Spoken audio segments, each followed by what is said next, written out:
안녕하십니까. 이제 본격적으로 여름이 시작되었죠. 더우시죠. 자, 오늘은 제3기 교과 제3과 갈라디아서 복음의 통일성이라는 제목으로 갈라디아 2장 1절로 14절을 연구하게 되겠습니다. 지난주에 말씀드린 것처럼 이번 우리 교과는 성경절 이리저리 찾아다니면서 주제를 연구하는 게 아니고 딱 주어진 갈라디아서라는 책을 순서대로 하나씩 진행해 가기 때문에 성경 한 권을 제대로 공부하는 게 되죠. 저는 개인적으로 이런 식의 성경 공부를 참 좋아합니다. 성경의 깊이를 이렇게 갈 수 있기 때문에 먼저 본문을 함께 읽어 보겠습니다. 다른 특별한 말씀을 안 드리면 우리가 읽는 이 성경 본문은 개역 개정판입니다. 자, 함께 읽으실까요? 시작. 14년 후에 내가 바나바와 함께 디도를 데리고 다시 예루살렘에 올라갔나니 계시를 따라 올라가 내가 이방 가운데서 전파하는 복음을 저희에게 제시하되 유력한 자들에게 사사로이 한 것은 내가 다름질하는 것이나 다름질한 것이 헛되지 않게 하려 함이라. 됐습니다. 자, 이렇게 14절까지 이어집니다.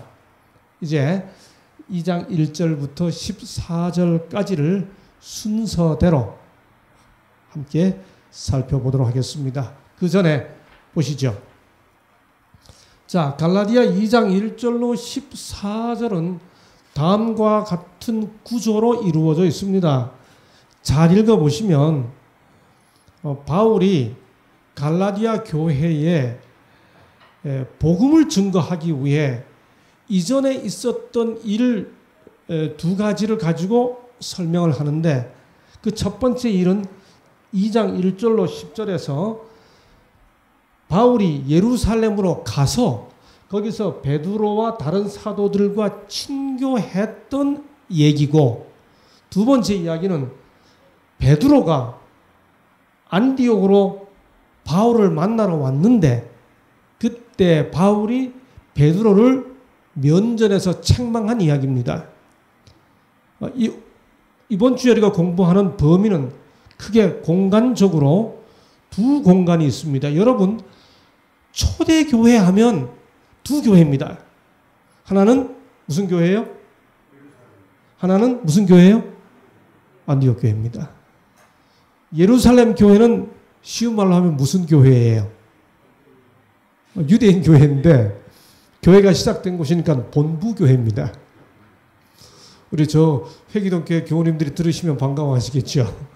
본부 교회. 그분들은요, 그 본부 교회라는 이름 끝까지 지으려고 그럽니다. 자, 그 다음 이방에서 최초로 기독교라는 이름이 붙여진 교회가 무슨 교회예요? 바로 이 두 교회, 예루살렘 교회와 안디옥 교회. 사실은 모든 문제가 이 두 교회를 어떻게 조화시키느냐가 당시의 문제였습니다. 그래서 바울이 예루살렘 교회로 가서 거기서 다음과 같은 일들이 있어요. 복음이 같다는 걸 확인하고요. 한번 따라해 주시겠어요? 아디아포라.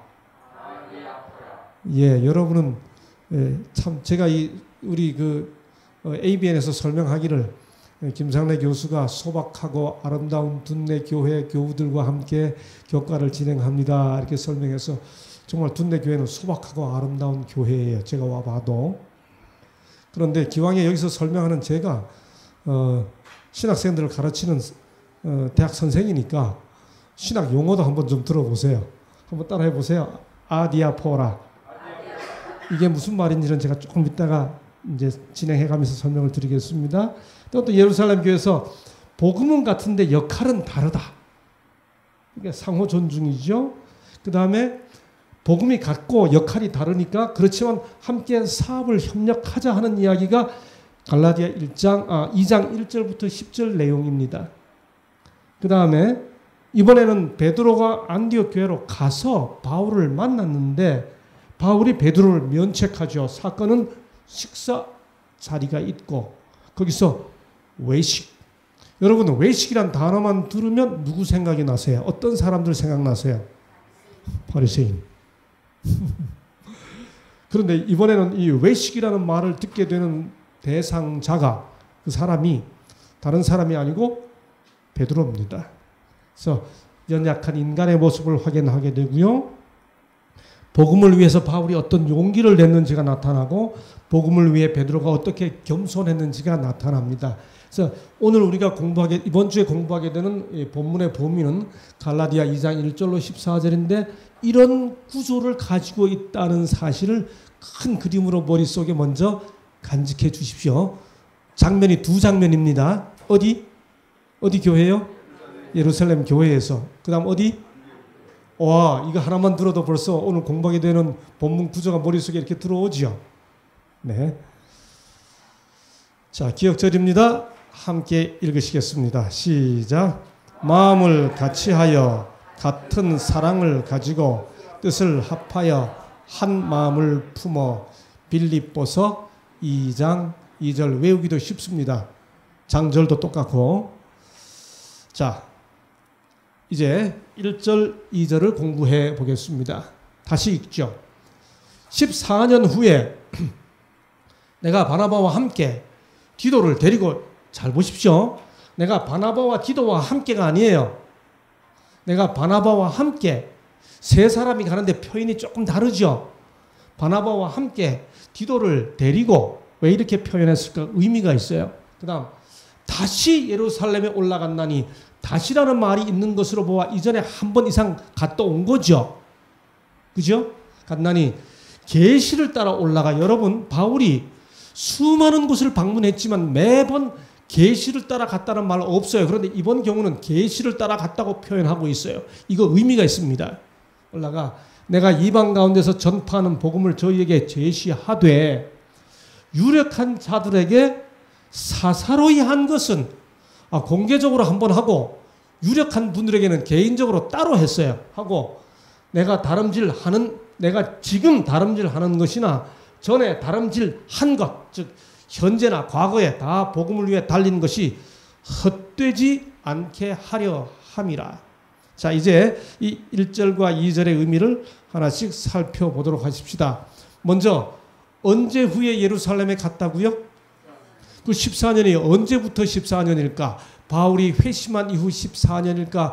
맨 처음 올라간 때로부터 14년일까? 아라비아 광야에서 돌아오고 난 다음에 14년일까? 그 14년이 언제부터일지에 대해 이런저런 해석들이 있습니다. 오늘은 그게 중요한 게 아니기 때문에 넘어가겠습니다. 다시 예루살렘에 올라갔다고 했습니다. 이것은 예루살렘을 이미 한 번 이상 다녀왔음을 전제한 표현이죠. 갔다 왔어야 다시 간다 그러죠.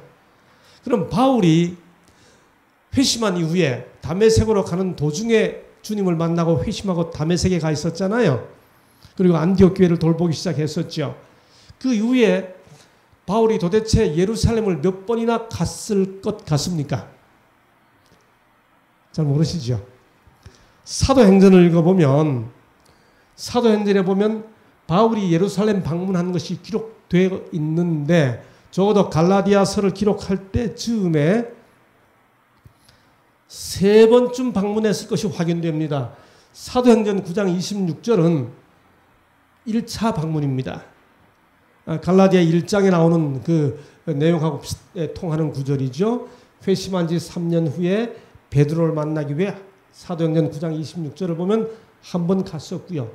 적어도 이때 갔다 왔어야, 다시라는 말은 요때 아니면 요때겠죠. 그렇죠? 이해되시죠? 그러니까 이때 갔다 온 다음에 이때를 이야기하든지 이때를 이야기하든지 둘 중에 하나입니다. 예.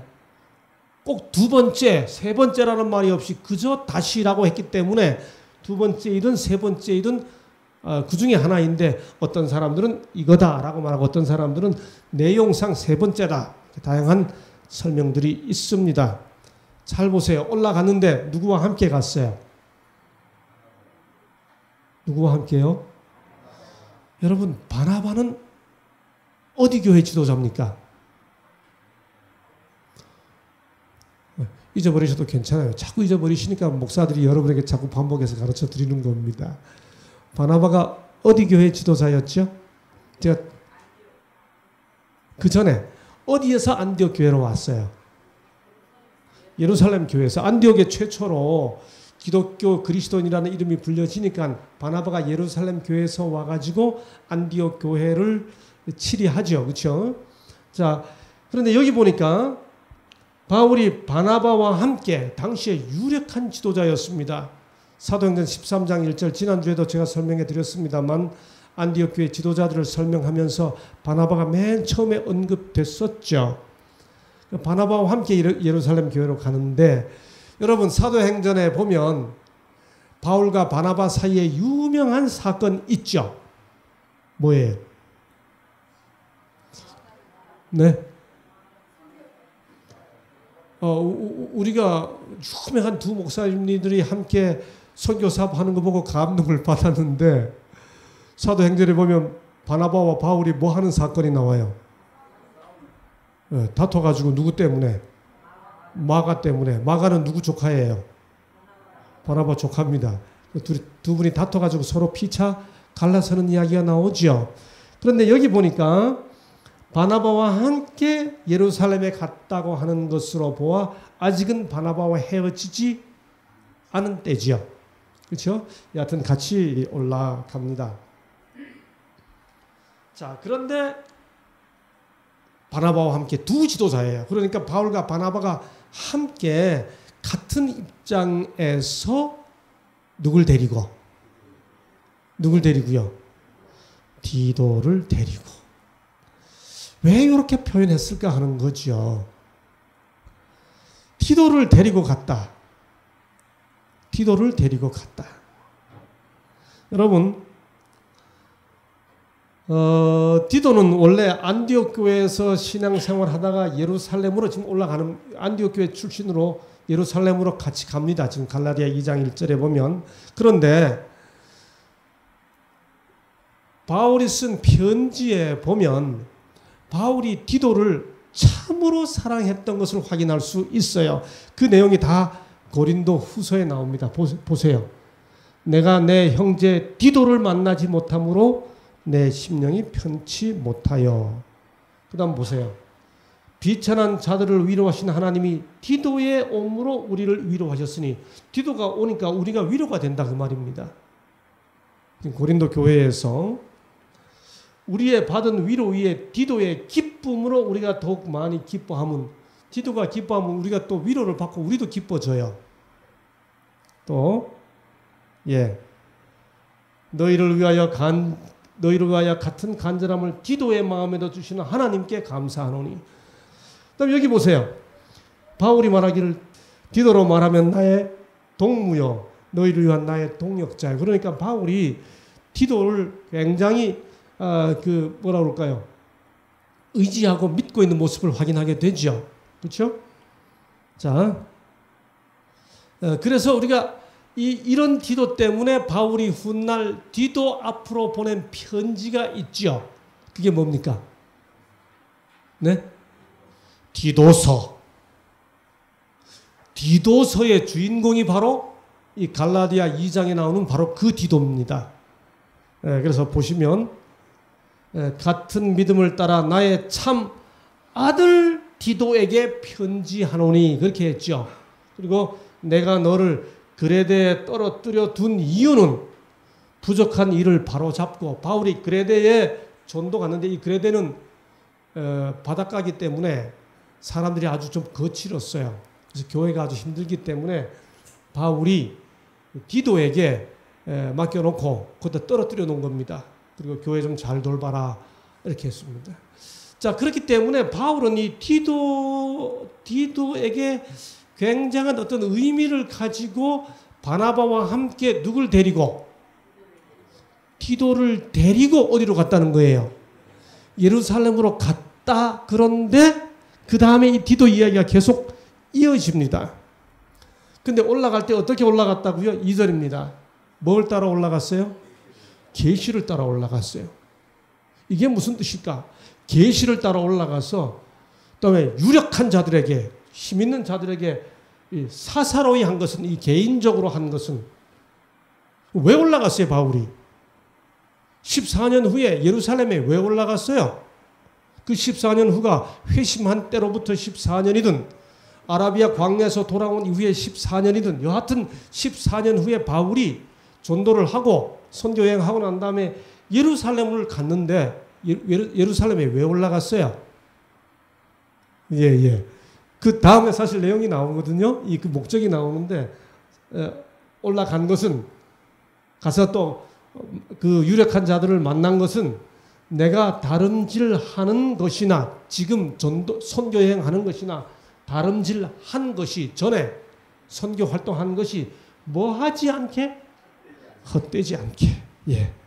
자, 그래서 여기 보세요. 여기 계시를 따라 올라갔다는 이 말을 구태여 바울이 언급한 것은 계시를 받고 올라갔다, 이렇게 현대인의 성경은 그렇게 번역했는데, 예루살렘 올라간 게요, 자기 생각으로 올라간 게 아니고 계시를 받고 올라갔다고 밝히고 있어요. 하나님께서 예루살렘 올라가라고 인도했다는 뜻이죠. 왜 하나님께서 선교 여행하고 돌아온 바울을 예루살렘 교회를 가라고 하나님께서 지시하셨을까요? 왜 그렇게 했을까요? 이렇게 밝히는 것은 가장 중요한 것이 뭐예요? 인간적인 목적이 아니라 거기 올라가게 하신 하나님의 뜻이 있다는 것을 강조하는 것이죠. 그렇죠? 예. 그 다음 거기 올라가가지고 그동안 자기가 쭉 선교했던 내용을 제시했는데, 유명한 자들에게는, 또 유력한 자들에게는 사사로이 했다. 이 사사로이 했다는 말이 뭔가 하면 표준 세번역에 보면 따로 했다, 혹은 지도자들에게는 개인적으로 했다, 그런 뜻입니다. 교회 앞에 공적으로 보고하고, 그 다음 유력한 자들에게는 또 개인적으로 또 자세히 설명했다, 그런 의미인 거죠.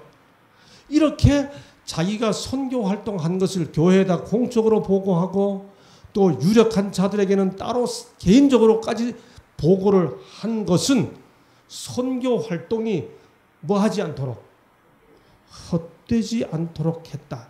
여기서 중요한 포인트가 있어요. 한마디로 뭔가, 이미 바울은 주님께 인증받은 사도죠. 복음 전했죠. 그렇죠? 그러므로 그렇게 했으면서도 예루살렘에 하나님의 인도를 따라 계시를 받고 올라간 것은, 하나님께서 그렇게 하신 것은 바울의 기별을 검증받거나 인준받거나 승인받기 위한 것이 아니라 복음 기별이 어떻게 일치되었는지, 그리고 그렇게 해서 선교의 지지와 격려를 받기 위해, 그래서 하나님께서 올라가도록 하셨죠. 다시 말해 예루살렘 중심의 본교회, 본부 교회의 지도자들의 기별과 바울이 하나님의 인도를 따라서 선교여행하며 전했던 그 기별이 하나라고 하는 사실, 교회의 통일성을 위해 하나라고 하는 사실을 확인시켜 주기 위해 하나님께서 그렇게 하신 것이죠. 그런데 이런 일이 있을 때 바울이 누굴 데려갔어요? 아까 디도를 데리고 갔습니다. 디도를 데리고 갔어요. 왜 디도를 데리고 갔을까?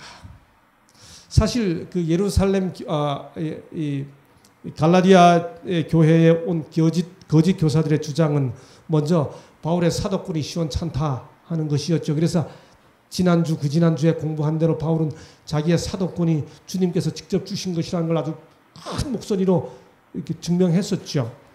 그리고 이제 2장에서 시작하면서, 그런데 바울이 전하는 복음하고 베드로와 사도들이 드리는 가르침이 이게 일치되지 않고 통일되지 않는다면, 그러면 이 복음에 문제가 있는 거잖아요. 그래서 바울은 지금 다시 자기의 사도권을 옹호한 다음에 본인의 복음과 바울과 베드로를 비롯한 다른 사도들의 가르침이 일치된다고 하는 사실을 확인하고 지지받기 위한 하나님의 인도를 따라 예루살렘에 올라간 이야기를 갈라디아 교회에다가 하는 겁니다, 지금.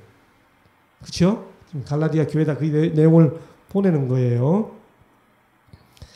만약에 바울이 전하는 복음하고 베드로와 사도들의 가르침이 다르다면 예루살렘 교회와 이방 교회 사이는 분열이 생기겠죠. 바울 교회와 베드로 교회가 생기는 거겠죠. 유대인 그리스도인과 이방인 그리스도인 사이에 분열이 생기겠죠. 그렇기 때문에 이때 즈음에 계시를 따라 이 바울 사도와 베드로 사도가 전하는 기별이 하나라고 하는 사실을 확인하는 일은 정말로 하나님의 섭리를 따라 필요한 상황이 된 거죠. 그렇죠? 자, 그래서 바울이 교회 안에 연합이 얼마나 중요한지를 나타내주는 유명한 구절이 있죠. 고린도전서 1장 10절 13절 함께 읽어주시겠어요? 시작. 형제들아 내가 우리 주 예수 그리스도의 이름으로 너희를 구원하노니 다 같은 말을 하고 너희 가운데 분쟁이 없이 같은 마음과 같은 뜻으로 온전히 합하라. 너희가 각각 이르되 나는 바울에게, 나는 아볼로에게, 나는 게바에게, 나는 그리스도에게 속한 자라 하는 것이니 그리스도께서 어찌 나뉘었느냐. 그리스도를 믿으라고 전했는데 바울이 전하고 아볼로가 전하고 베드로가 전했는데 사람들이 다 이 통해서 주님을 믿는 게 아니라 나는 누구 파다. 바울 파고 아볼로 파고 베드로 파고 그리스도 파라고 사람들이 그렇게 사람들을 따라 나뉘는 것을 보고 그렇게 하지 말라고 하고 있는 바울의 정신 그대로 교회 내의 연합은, 복음의 연합은 참으로 본질적인 문제가 된 거지요. 그런데 이런 것을 흔드는 사람들이 있었습니다. 이제 이어서 3절과 5절을 함께 읽어보겠습니다. 그 복음의 일치를 위해 어떤 문제가 생겼는지를 확인시켜 주는 거죠. 함께 읽으시겠습니다. 시작. 그러나 나와 함께 있는 헬라인 디도까지도 억지로 할례를 받게 하지 아니하였으니, 무슨 말일까요? 지금 교회 복음을 분리시키는 게 할례 때문에 문제가 됐구나. 근데 디도를 데려간 것은 디도도 할례를 받지 않게 했다고 하는 어쩌면 그 실증으로 디도를 데려가는 거죠. 그렇게 한 것은 이는 시작.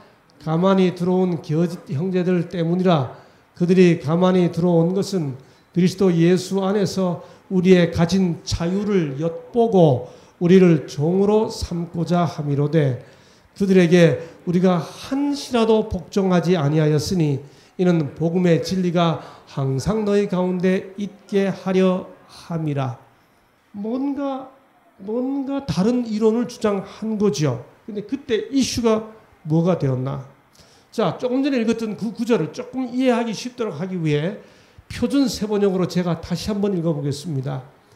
나와 함께 있는 디도는 아까는 헬라 사람, 즉 그리스잖아요. 그리스 사람이지만, 즉 이방인이지만 할례를 강요받지 않았습니다. 억지로 할례 주지 않았습니다. 몰래 들어온 거짓 신도들 때문에 할례를 강요받는 일이 있었던 것입니다. 할례 받아야 구원받는다고 주장하는 사람들이 생겼죠. 그런데 이렇게 중요한 디도도 할례 주지 않았다 이렇게 말합니다. 그들은 우리를 노예로 만들고자 하여 그리스도 예수 안에서 누리는 우리의 뭐를? 자유를. 자유 생각해 보십시다. 자유를 엿보려고 몰래 끼어든 자들입니다. 우리는 그들에게 잠시도 굴복하지 않았습니다. 일체 양보하지 않았습니다. 그것은 복음의 진리가 언제나 여러분과 함께 있게 하려고 한 것입니다.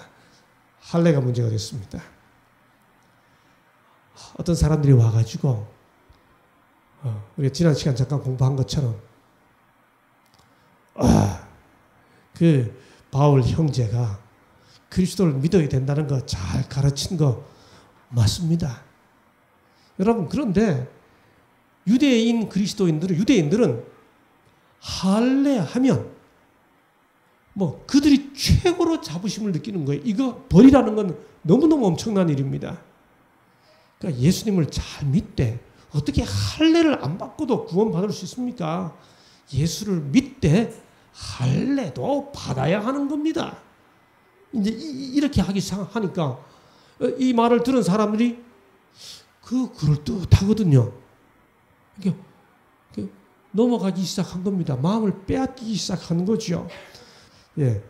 여러분, 창세기 17장에서 할례가 시작했잖아요. 하나님은 우리가 하나님께 우리 자신들을 드렸다고 한 표로, 그 언약의 표로 몇 가지를 요구하셨죠. 그렇죠? 그런데 즉 이 상징적 표는 언제나 심령을 가리키는 하나님과의 관계의 상징이죠.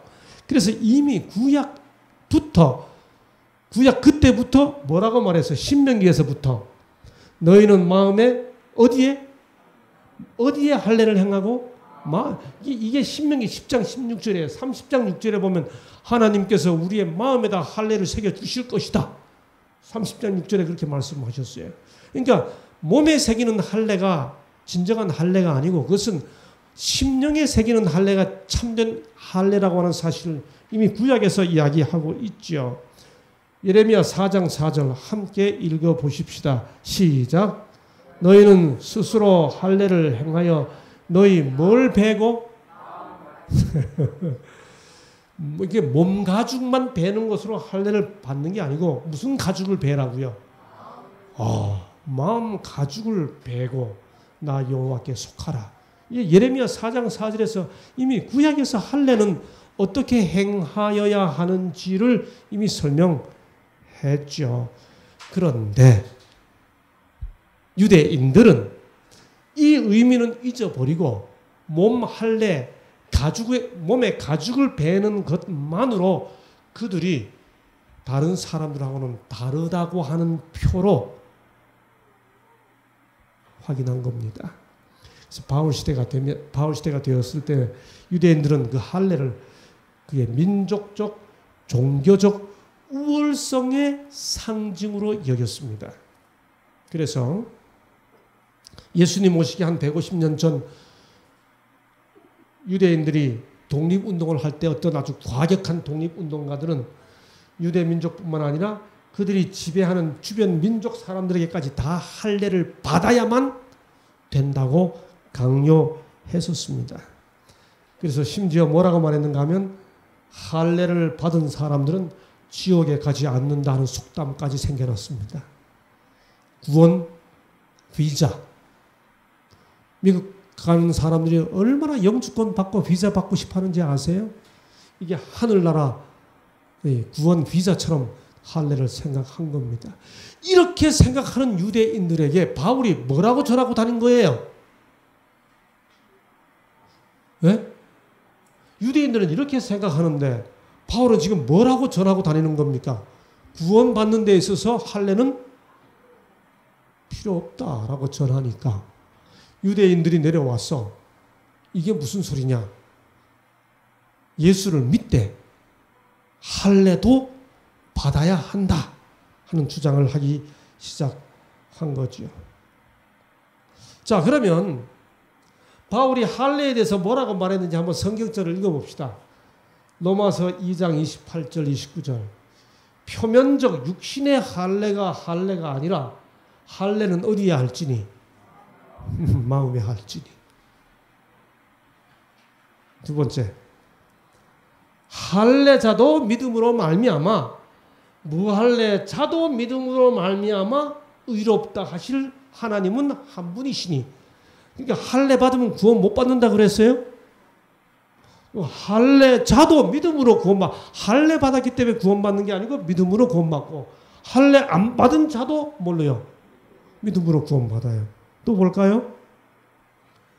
이 고린도전서 7장 18절 19절 보십시다. 할례자로 부르심을 받은 자가 있느냐? 무할례자가 되지 말며. 할례 받고 예수 믿기 시작한 사람이 있으면 진짜 마음의 할례를 받아서 무할례자가 되지 말며.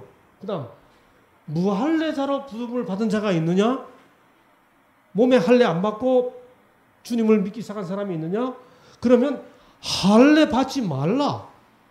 몸에 할례 받지 말라. 이미 예수 믿었으니까. 잘 보세요.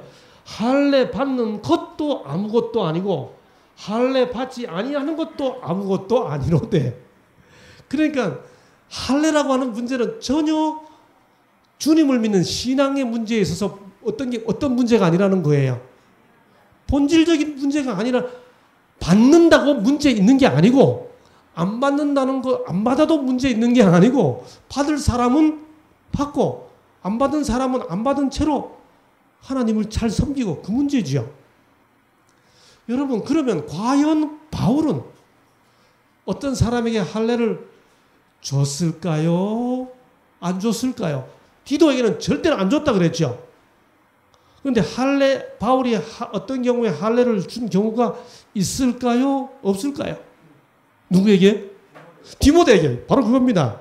보세요. 지금 최 장로님이 아주 정확하게 대답을 해주셨습니다. 사도행전 16장 3절에 보면 잘 보세요. 바울이 이번에는 반대로 누굴 인하여 아까는 유대인을 인하여 디도에게 할례를 절대로 안 줬던 바울이 여기 보면 바울이 유대인을 인하여 그 디모데입니다. 디모데를 데려다가 뭘 행했어요? 와, 이거 어떻게 된 겁니까?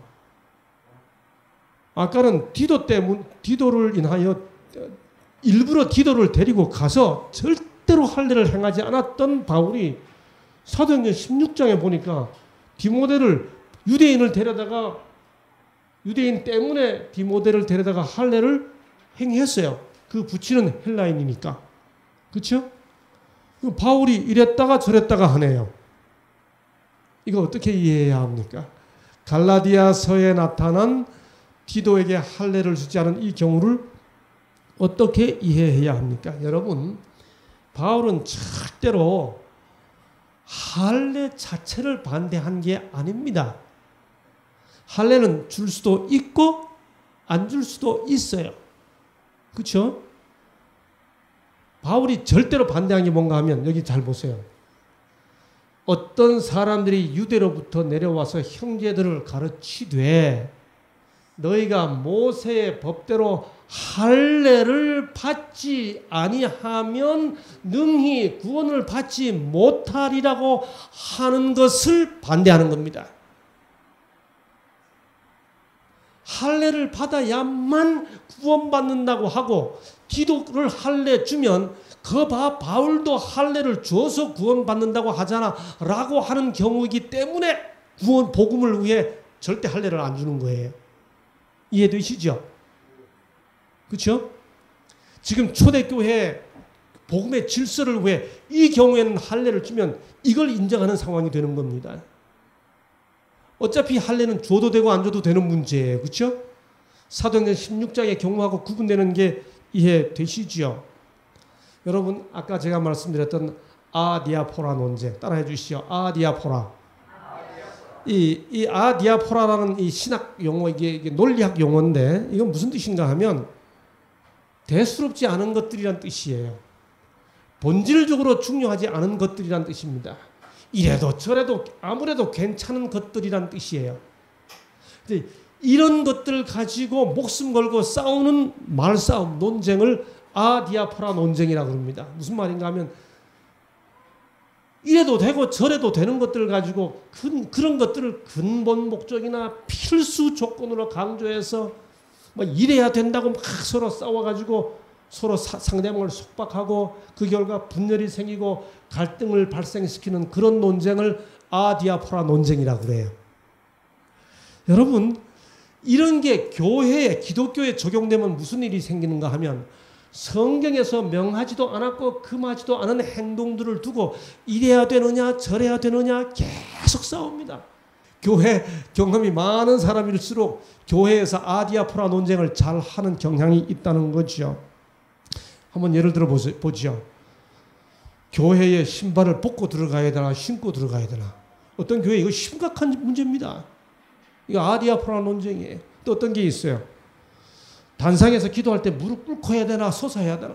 이거 다 중요한 논쟁입니다. 굉장히 심각한 논쟁이죠.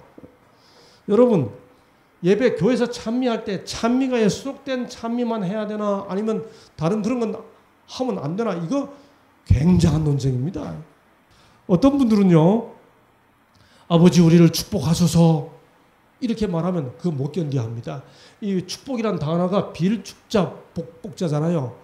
하나님 아버지가 또 누구에게 또 우리에게 복을 달라고 하나님 아버지 보고 우리를 위해 빌어달라고 말하냐 이거예요. 축복이란 말은 복을 빌어주소서 그 말이거든요. 근데 이 축복이란 단어는 의미가 이미 바뀌었죠. 한자는 빌축자 복복자예요. 하나님 우리에게 축복하소서. 우리는 이 말을 하나님 우리에게 복을 내리소서라는 말로 하죠. 그렇죠? 근데 문자적으로 말하면 하나님 우리를 위해 복을 빌어주세요. 하나님이 누구한테 또 복을 빌어요. 또요. 어떤 분들은요. 회중기도 할 때 피아노 반주하면 막 화를 냅니다. 왜 정신사납게 기도하려고 그러는데 피아노 반주하냐고. 반대로 어떤 분들은 기도하는데 가만히 있으니까 옆 사람 숨소리 들려가지고 기도 못하겠으니까 제발 반주 좀 해달라고 그럽니다. 이거 가지고 싸워요. 실제로 싸우는 거 저 봤습니다. 무슨 논쟁이에요? 아디아포라 논쟁.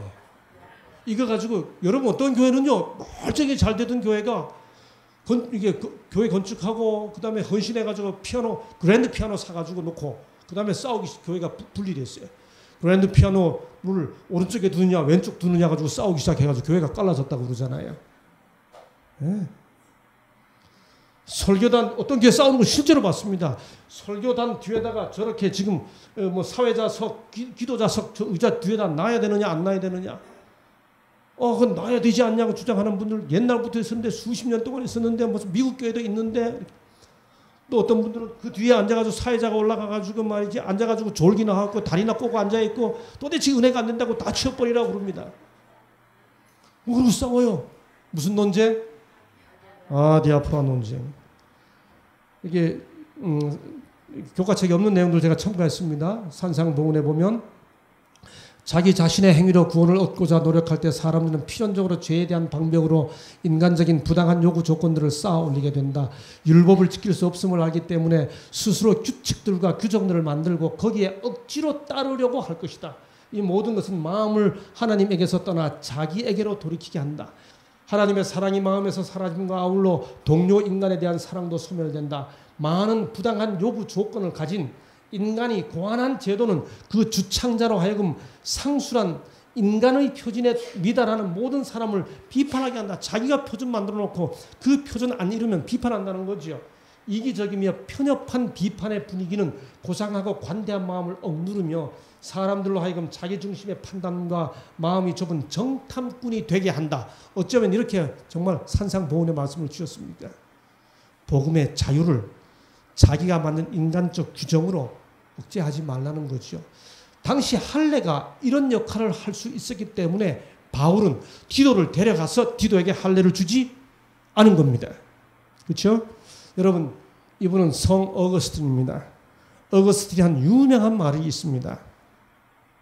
본질적인 것의 일치를, 비본질적인 것의 자유를, 모든 것의 자비를. 유명한 말입니다.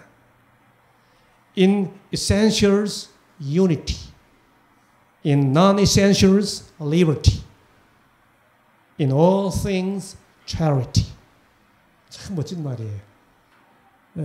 그렇다면 바울은 왜 안디옥에서의 할례에 대해 그렇게 강경하게 대응했습니까?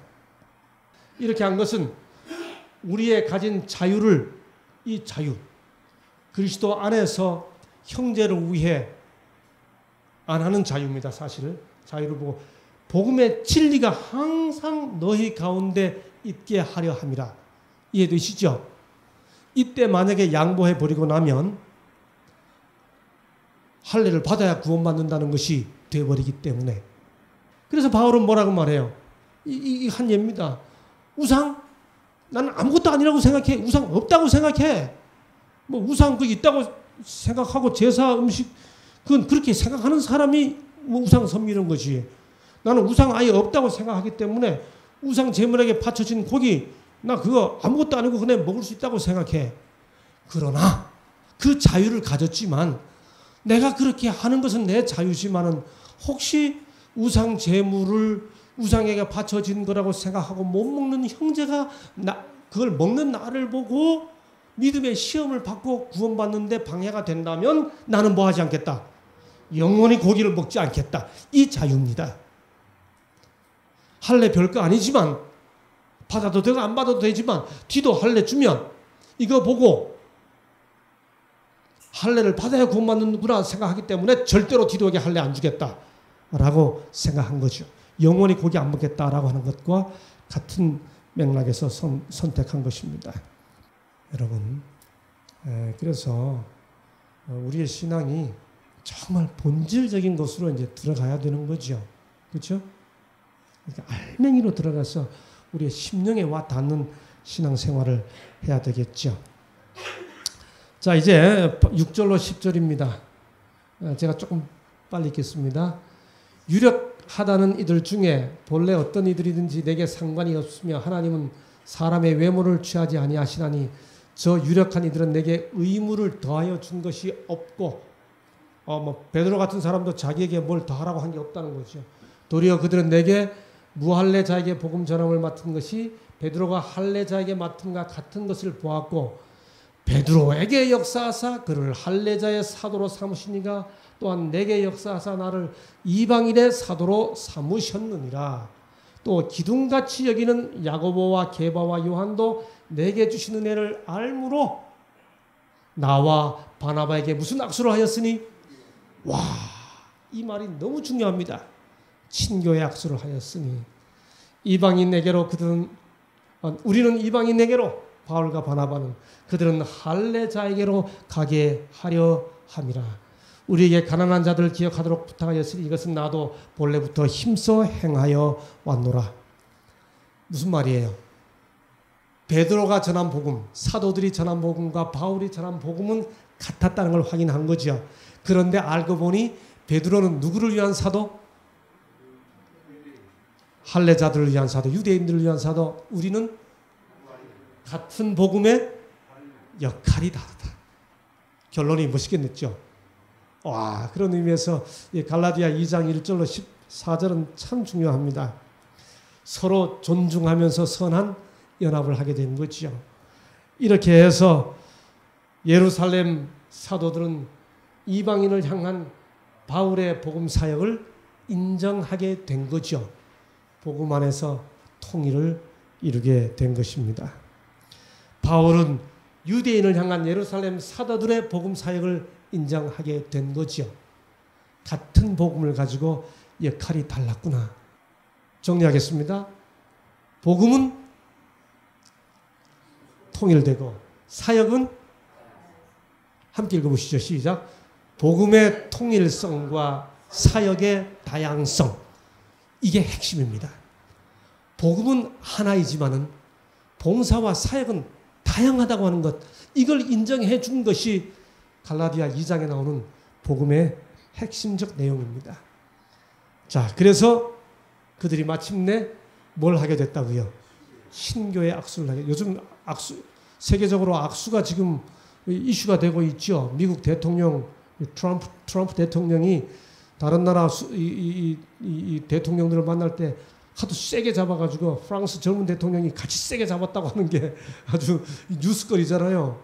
그래서 우리 문 대통령께서 이제 미국 갔는데 트럼프하고 대통령하고 악수할 때 맨 처음 어떻게 할 것이냐 뭐 이렇게 했는데 그거 뭐 기싸움 하는 악수가 아니고 무슨 악수요?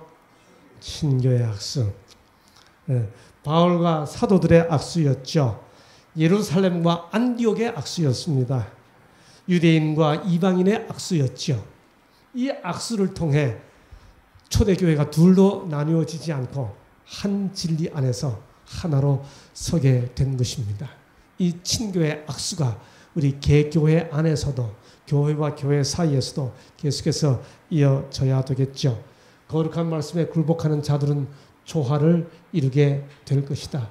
우리들 자신의 견해와 사상이 우리들의 노력을 지배해서는 안 된다. 여러분, 이제 제2 국면으로 넘어가겠습니다. 그런데 이제 바울이 예루살렘에서 돌아왔어요. 그러자 이번에는 예루살렘에서 베드로가 안디옥으로 올라갔습니다. 게바가 안디옥에 이르렀을 때에 베드로가 안디옥에 왔어요.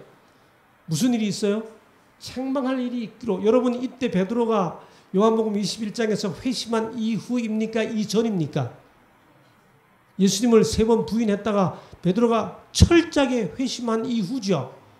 그 이후에 베드로인데 누구한테 책망받아요? 바울한테 책망받죠. 인간은 살아있는 날 동안 연약하죠. 근데 베드로는 뭐예요? 수제자예요. 근데 누가 누구를 책망했다고요? 바울이 베드로를 어떻게 책망했다고요? 대면에서 책망했어요. 이게 무슨 일입니까? 야고보에게서 온 어떤 이들이 이르기 전에 게바가 이방인과 함께 먹다가 저희가 오매 그가 할례자들을 두려워하여 떠나 물러가매 남은 유대인들도 그와 같이 외식함으로 바나바도 그들의 외식에 유혹되었느니라. 바울이 예루살렘 방문했었죠. 이번에는 베드로가 안디옥으로 방문합니다. 베드로가 안디옥으로 오자 이방인 신자들과 함께 식사를 합니다. 그때 예루살렘에서 온 유대인 신자들이 도착합니다. 멀쩡히 이방인 신자들과 식사 잘하던 베드로가 갑자기 태도가 돌변합니다. 그러자 다른 유대인들도 베드로가 그렇게 하니까 눈치를 슬슬 봅니다. 그러더니 그 유력한 지도자 바나바마저도 아닌 척하고 갑니다. 사실 베드로와 유대인 신자들은 유대 정결 음식법, 그걸 히브리 말로 코쉐르라고 그럽니다. 영어로 코쉐르 이렇게 읽습니다. 이 코쉐르 법칙을 베드로와 유대인 신자들이 지켰어요. 이게 베드로와 유대인 신자들이 지금 정결 음식을 안 먹은 게 아니고요. 문제의 핵심은 음식이 문제가 있는 게 아니고 이방인들과 먹었다는 게 문제입니다. 왜냐하면 그 사람들은 이방인들과 접촉하는 순간 부정하다고 생각했기 때문에 그래요. 할례 안 받은 자들하고 이게 문제가 됐습니다. 사실 베드로는 이방인 안 만나고 싶어 했었는데 이미 사도행전 10장에서 환상 중에 하나님께서 가르쳐 주셨죠. 유대인으로서 이방인을 교제하는 것과 가까이 하는 것이 위법인 줄을 너희도 알거니와 하나님께서 내게 지시하사 아무도 속되다 하거나 깨끗이 않다 하지 말라 했다고 고넬료에게 이야기했던 바울이 이방인들과 같이 밥 먹다가 유대인들이 오니까 할례 안 받은 이방인들하고 안 먹는 척 하려고 나가버렸습니다. 멀쩡히 먹고. 그 순간 베드로하고 같이 밥 먹고 있던 이방인 그리스도인들은 무슨 느낌이 들었을까요? 역시 우리는 아무리 예수 믿어도 역시 우리는 등급이 좀 낮아. 이렇게 될 수밖에 없는 상황을 누가 만든 거예요? 베드로가 만드니까 누구도 따라가는 거예요. 그 전에 다른 유대인들도 따라가고 교인들이 따라가니까 누구도 담임 목사님도 따라가고 지금 이 상황이 된 겁니다.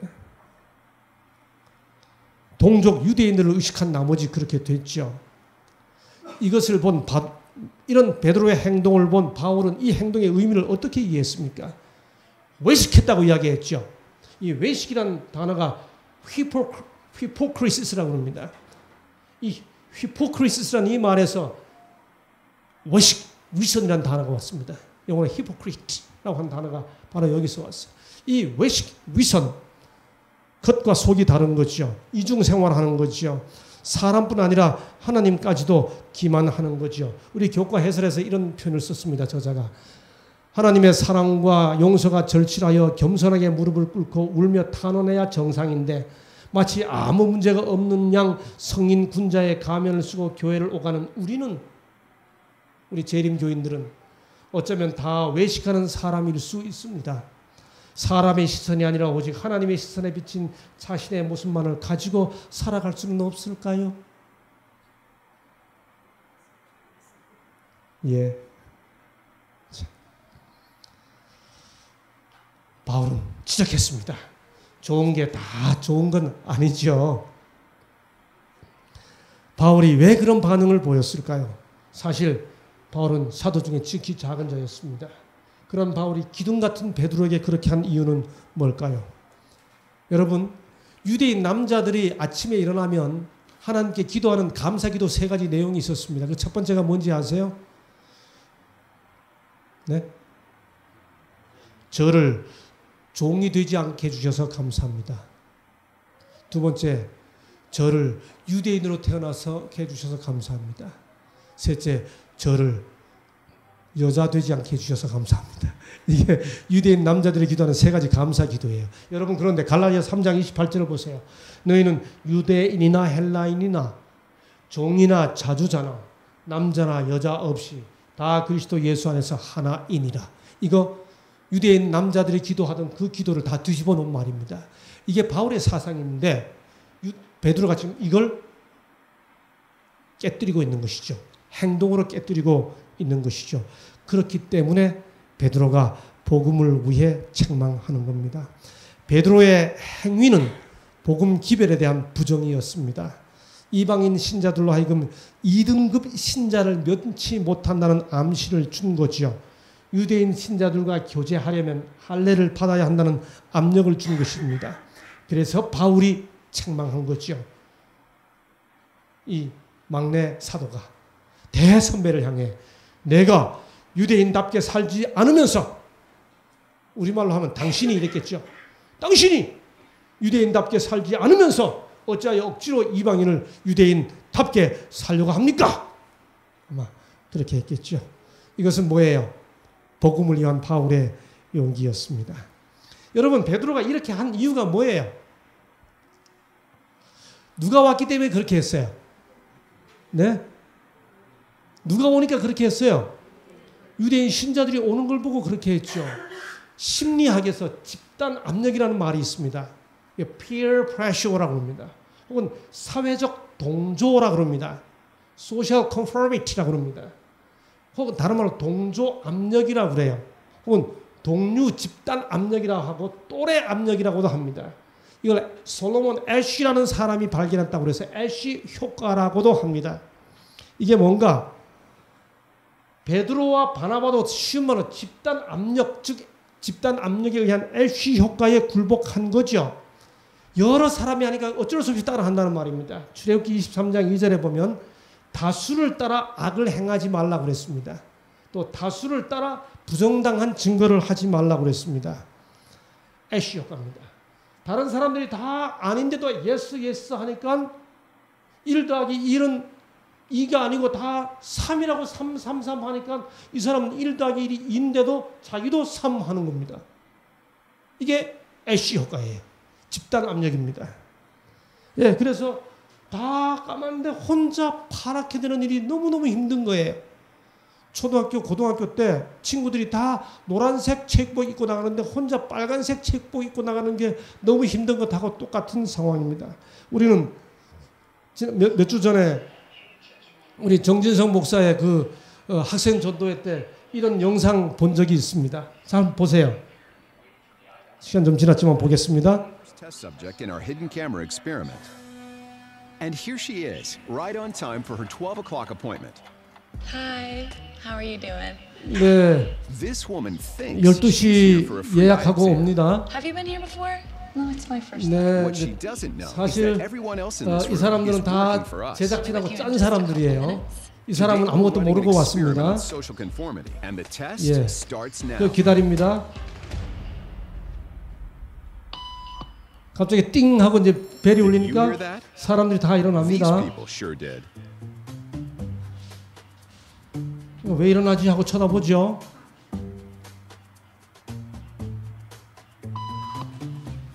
It doesn't take long for our test subject to notice a pattern. Beep means stand up. But why? 뭐가 And if 울리면 you were in her 일어나는구나 하고 shoes, 생각하는 what would you 거죠. do the next time the tone sounds? 이 사람은 아무것도 Well, you 몰라요. might think you make your decisions all on your own. When it 잘 comes to 보세요. peer pressure, all too often, your brain is just following the crowd. 그러니까 Simply because 눈치 everyone 보다가 else is. You might be thinking you'd never go along with this. Or would you?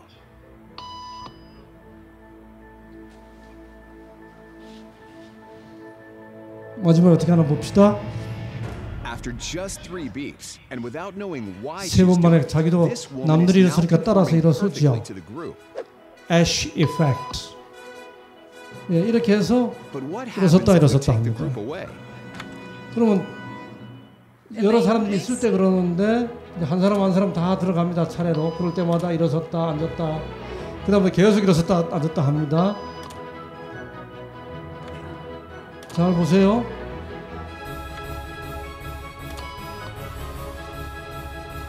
이제 둘만 남았는데. 잘 보세요. 혼자 남았어요. Now she's alone. The crowd is gone and nobody is watching her except our hidden cameras. What do you think she'll do? 벨이 울립니다. 일어납니다. Now conforming to the rules of the group. 근데 이제는 without them even 했던 사람들 being 아무도 없고 there. 이 사람 Now, 혼자 watch what 있어요. happens when we 그때 introduce 아무것도 another 모르는 outsider who 이것도 아무것도 doesn't 모르는 know the 사람이 rules. 들어옵니다. Have a seat and they'll be out in just a couple minutes. Thanks so much. 보세요. 벨이 울리니까 일어납니다. 남자가 쳐다보고 웃기네. 쳐다봅니다. 또 일어납니다. 또 쳐다봅니다. 왜 일어나요? Everybody was doing it, so I thought I was supposed to. Think she'll teach the new guy what to do? 그럼 어떻게 알아보세요? 같이 일어나지?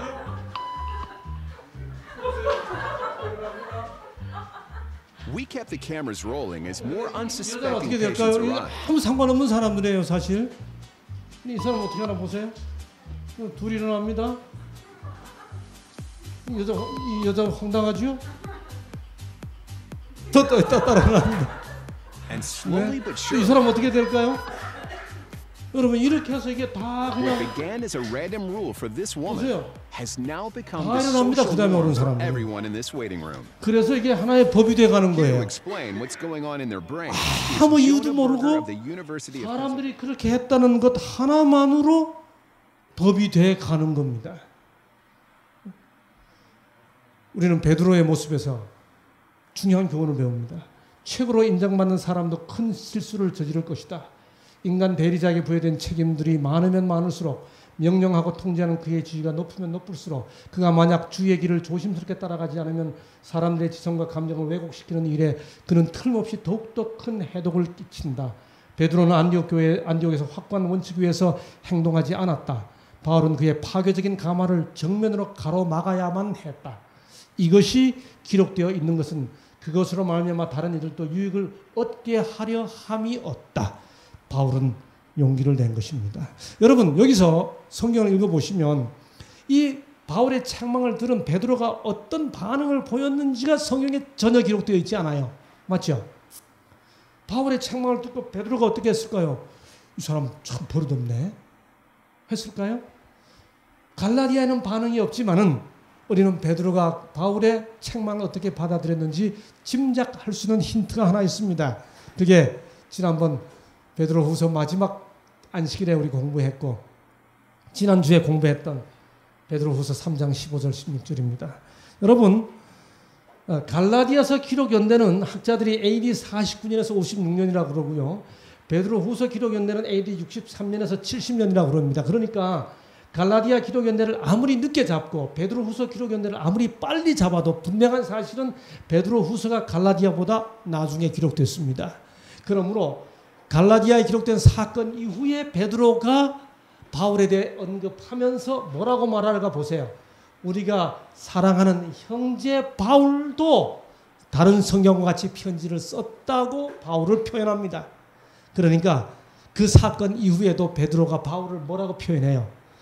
우리가 사랑하는 형제 바울이라고 표현합니다.